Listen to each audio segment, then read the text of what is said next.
Shield of Faith Christian Fellowship. Kwa hapa Dar es Salaam tunapatikana pale Boko Magengeni, nyuma ya kituo cha mafuta cha Oilcom. Ukifika pale nyuma yake utakutana na hilo kanisa kubwa, na tunazo ibada maalum katikati ya wiki na pia Jumapili. Tuna ibada Jumatano, Ijumaa kuanzia saa 10 jioni kwa ajili ya ufungulivu na mambo mbalimbali ya kiroho. Na Jumapili ibada inaanza saa 1 kamili asubuhi na kuendelea kwa ajili ya ufungulivu, neno la Mungu, kuabudu pamoja na maombi.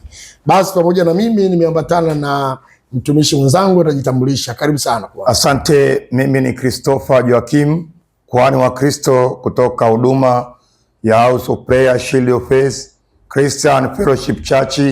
Huduma hii inapatikana pale Boko Magengeni jijini Dar es Salaam. Asante kuhani, tuendelee. Amen, asante sana. Basi leo nitapenda kushare na wewe somo moja fupi. Kichwa cha habari kinasema mambo yasiyoonekana. Amina. Tunaposema mambo yasiyoonekana, huu ni ulimwengu wa roho. Amina. Ni ulimwengu ambao upo na ni ulimwengu ambao uko dhahiri kabisa. Ndiyo. Watu wengi wanapenda kuona vitu ambavyo vinaonekana kwa macho ya nyama, lakini katika mambo ya kiroho hayaonekani kwa macho ya nyama. Amina. Lakini ndiyo chanzo cha baraka, ndiyo chanzo cha matatizo, ndiyo chanzo cha vita ulionayo. Ni mambo ambayo yapo katika ulimwengu. Ulimwengu uliumbwa na vitu vya aina mbili. Ndiyo. Maana ulimwengu una exist katika pande mbili. Kuna ulimwengu unaoonekana na pia ulimwengu usioonekana. Amina. Msomaji, unisomee kitabu cha Waebrania. Waebrania 11 mstari wake wa 3. Tuone neno la Mungu linasemaje pale. Kitabu cha Ebrania sura ya 11 mstari wa 3. Ndiyo. Roho Mtakatifu atufunulie maandiko. Amen. Kwa imani twafahamu ya kuwa ulimwengu uliumbwa, yes, kwa neno la Mungu. Kwa neno la Mungu. Hata vitu visivyoonekana, ndiyo, havikufanywa kwa vitu vilivyo dhahiri. Ndiyo. Mstari wa 4. Amen. Amina. Endelea. Kwa imani Abili alimtolea Mungu dhabihu iliyo bora kuliko Kaini.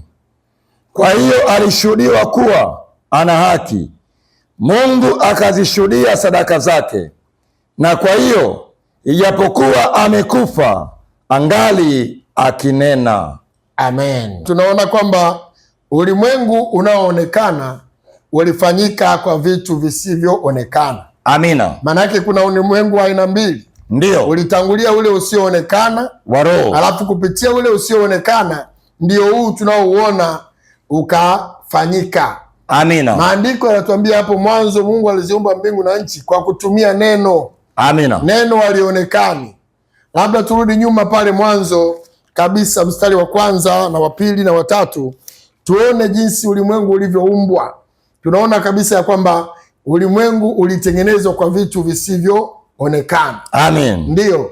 Kitabu kile cha Mwanzo sura yake ya 1, yes, mstari wa 1 hadi wa 3. Soma. Roho Mtakatifu atufunulie maandiko. Amen.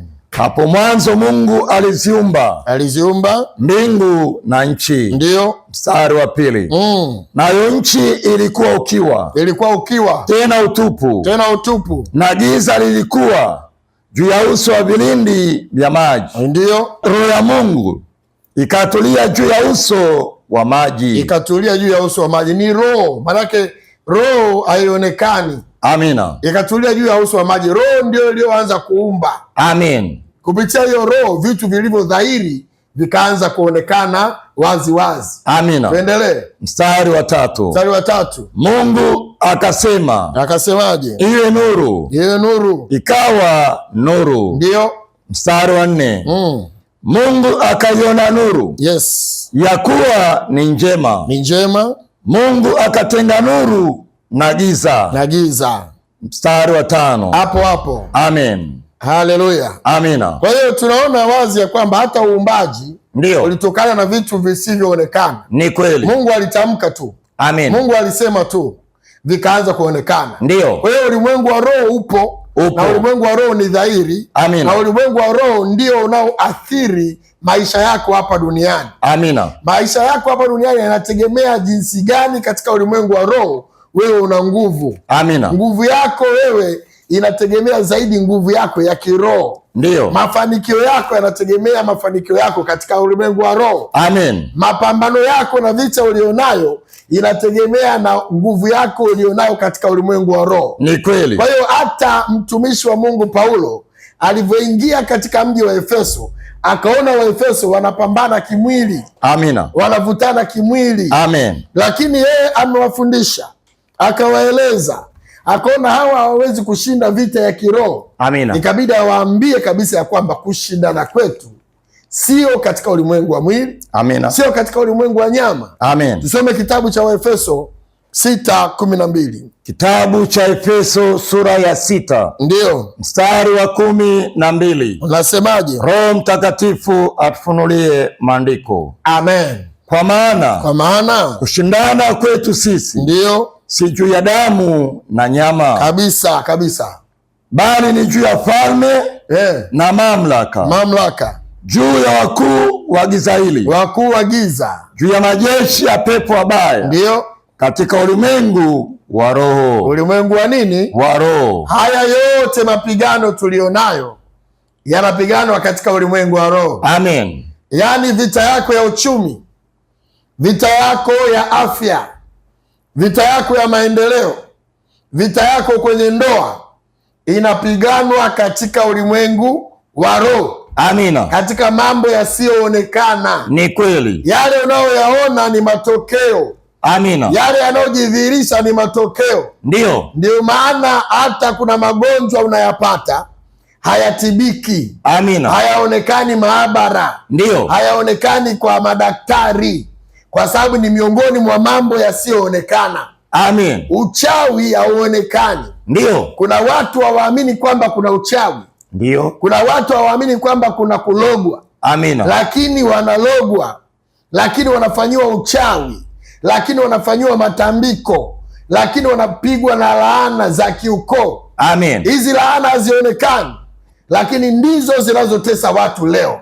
Amina. Kuna mtu anajaribu kupiga hatua za kiuchumi, lakini kuna vitu visivyoonekana vinamzuia asipige hatua. Amen. Anapambana katika, anacho cheti, anayo digirii, anayo elimu nzuri, ni kweli, anazo qualification zote, ni kweli, lakini akifika kwenye kazi, kuna mambo yanatokea ya ajabu ajabu. Amina. Anashangaa kazi hapati. Anashangaa afanikiwi, apandishwi cheo. Anashangaa mshahara hauonekani. Kumbe kuna mambo yasiyoonekana ndiyo yanakula mshahara.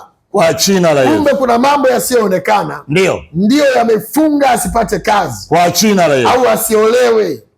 Unakuta binti yuko tu sawa, ni mzuri, ana tabia nzuri, ni mcha Mungu, lakini wachumba wakija wanakutana na mambo yasiyoonekana, wanakimbia wenyewe. Leo ninatamka juu yako kwa jina la Yesu, hayo yasiyoonekana usiku wa leo, yaliyokufunga leo yanaenda kuonekana kwa jina la Yesu. Leo yanaenda kuwekwa wazi kwa jina la Yesu, ili upate ndoa leo, ili upate uponyaji, yanafunuliwa, ili upate kazi, ili upate baraka zako.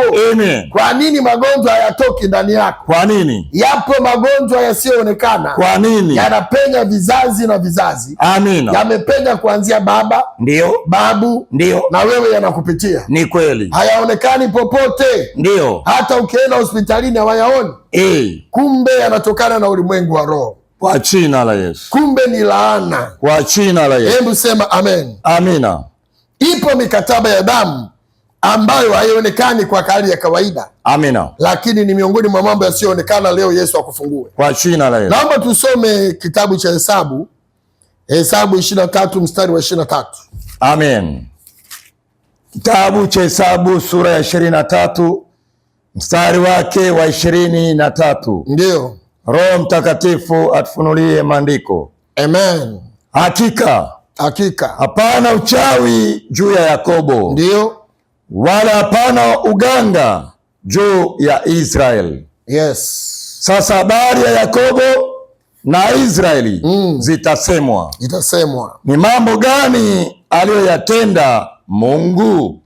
Amen. Amina. Haleluya. Amen. Hawa watu wana wa Israeli walikuwa wanapiga vita, wanakwenda wanasogea, lakini mchawi alipoona anazidiwa, yule adui yao akatafuta mchawi wa kuwatabiria mabaya. Amina. Wa kuwatamkia yasiyofaa. Amen. Akaenda kukodisha nabii mwenye kinywa, mwenye uwezo wa kutamka na kulaani. Amina. Akiwalaani juu ya magonjwa yanawapata, akiwalaani juu ya kushindwa wanashindwa. Amina. Akiwalaani juu ya kurudishwa nyuma wanarudishwa nyuma. Amina. Kwa hiyo akatafuta mbinu yote, akatoa kafara, akatoa sadaka ya ng'ombe na kondoo, lakini kwa sababu Mungu alikuwa upande wa wana wa Israeli, ndio maombi yao yakadunda, kwa jina la laana zao zikadunda. Amina. Ndipo aliposema hapana uganga wala hapana uchawi. Amen. Kwa hiyo utambue ya kwamba uchawi upo,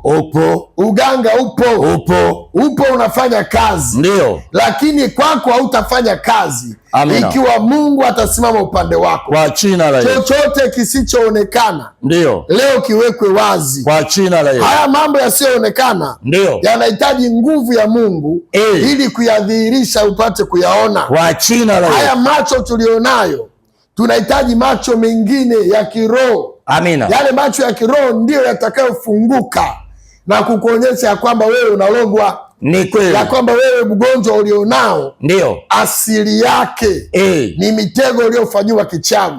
Kwa jina la Yesu. Watu wengi wanalogwa, wanashindwa kufanikiwa. Amina. Kwa nini usijichunguze? Mbona umecheleweshwa? Ndio. Hiyo roho ya kucheleweshwa maana yake nini? Ndio. Ni vitu visivyoonekana. Ulimwengu wa roho. Leo Mungu akuinue. Kwa jina la Yesu. Leo Mungu akuponye. Kwa jina la Yesu. Tunaambiwa ya kwamba tunapambana na mamlaka. Amina. Tunapambana na majeshi ya pepo. Tunapambana katika ulimwengu wa roho. Amen. Watu, angalia ndoto unazoziota. Zile ndoto zinakuonyesha sasa yale yasiyoonekana. Ndio. Kwa nini unaota majoka kila siku? Kwa nini unaota viumbe kila siku? Kwa nini unaota unafanya ngono, lakini ukiamka tena unajikuta ni kweli? Amina. Manake kuna mambo yasiyoonekana yanaendelea wakati umelala. Ni kweli. Yaani wewe ukilala ndio ule ulimwengu usioonekana unaamka. Amina. Je, ndoto zako unaziangaliaje? Ndio. Kuna mtu sasa hivi hapa ninapoongea, kuna vitu ndani ya mwili wake vinatembea. Ni kweli. Havionekani lakini vipo.